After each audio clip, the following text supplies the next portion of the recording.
안녕하세요. 카메라 소식을 최대한 빠르게 전해드리려고 하는 미국튜브입니다. 이번 주 카메라 소식을 전해드릴까 하는데요. 먼저 니콘 소식입니다. 니콘 루머에 의하면요, 2021년도 상반기에 APS-C 미러레스 카메라가 출시가 될 예정이라고 하는데요. 이 카메라는 G50보다 낮은 레벨로 입문자용으로 출시를 하는 듯 합니다. 이름은 G30라는 루머가 있는데요. 확실하지는 않지만은 2020년도에 나왔던 스펙으로는 24메가픽셀, 그 다음에 4K 30프레임까지 1080p로는 60프레임, 그 다음에 3.2인치 LCD 스크린은 있지만요, 전자식 뷰 파인더는 없지 않을까라는 이야기입니다. 처음에는 작년 11월에 출시할 예정이라고까지 이야기를 했는데요. 지금까지 지연이 됐었던 카메라입니다. 그리고 올해 니콘이요, G8 또는 G9을 출시할 것 같다는 소식이 들려오고 있습니다. 스펙으로 봤을 때는요, 이 미러레스 카메라는 8K 60메가픽셀이 아닐까라는 이야기를 하고 있고요. 한편으로는 45메가픽셀의 그 센서를 사용하지 않을까라는 이야기 또한 나오고 있습니다. 일단 G8과 G9 같은 경우에는요, 소니 알파 1을 생각하고 출시를 하는 것일 텐데, 전에 사용했던 45메가픽셀을 다시 사용을 한다고 하면은 그거에 대한 메리트가 있을까라는 생각이 좀 듭니다. 물론 45메가픽셀도 좋지만요, 좀 마케팅적으로 봤을 때 이야기입니다. 이 카메라 같은 경우는요, 2021년도 하반기에 발표가 될 예정이라고 합니다. 지난 몇 년 동안 니콘이 미러레스 카메라 쪽에서 많이 힘들어하고 세일즈도 낮아져서 힘들어 했었거든요. 근데 올해 출시되는 입문용 카메라와 그 다음에 프로급 카메라를 통해서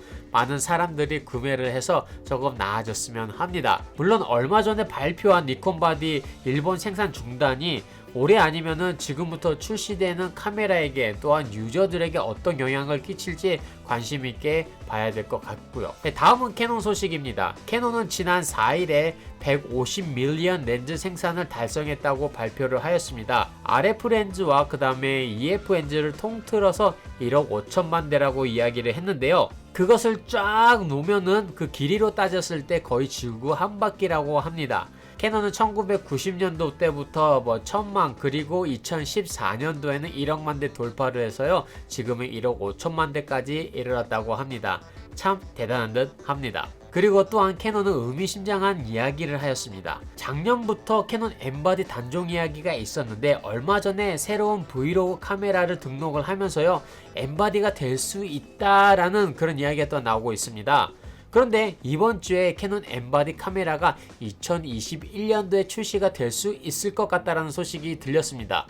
물론 확정된 것은 전혀 없지만요, 엠바디와 그 다음에 캐논의 파워샷에 그 뭔가 움직임이 있는 거는 확실한 듯 합니다. 제 생각은 캐논 엠바디에만 큰 투자를 하는 게 아니라요, 뭔가를 조금 바꿔서요, 캐논 엠바디와 그 다음에 파워샷에 다른 계획이 있는 듯 그렇게 보입니다. 2021년도에 그 엠바디에 관한 소식이 들리는 대로 바로 여러분들과 나누도록 하겠습니다. 또 한 가지 소식을 전해드리면요, 얼마 전에 파워샷 피크라는 카메라가 소개가 되었습니다.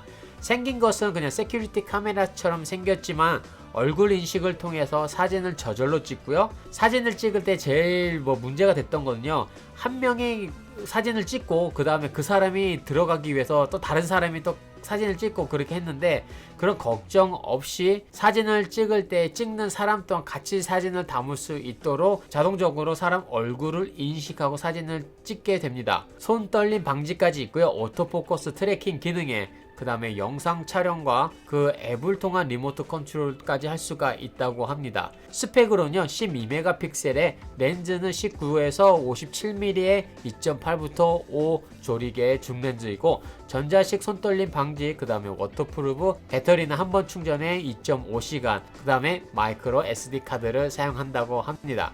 그냥 이 카메라는 성능을 중요시한 것이 아니라요, 사진에 대한 부담감 없이 간단하게 그냥 일상생활 사진용으로 출시가 된 듯 합니다. 오토 트래킹 기능이 있고요, 양옆 위아래로 움직이기 때문에 브이로그나 요리를 하실 때 찍는 영상으로는 참 괜찮을 듯 합니다. 그 반대로 저는 조금 이제는 무섭기까지 해요. 요즘 AI가 너무 발달돼서 이제는 카메라에 감시당하는 그런 느낌을 받지 않을까라는 생각 또한 합니다. 네, 오늘 영상은 여기까지고요. 카메라 소식을 더욱더 빨리 알고 싶으시다면 구독과 알림 설정, 좋아요를 꼭 눌러주세요.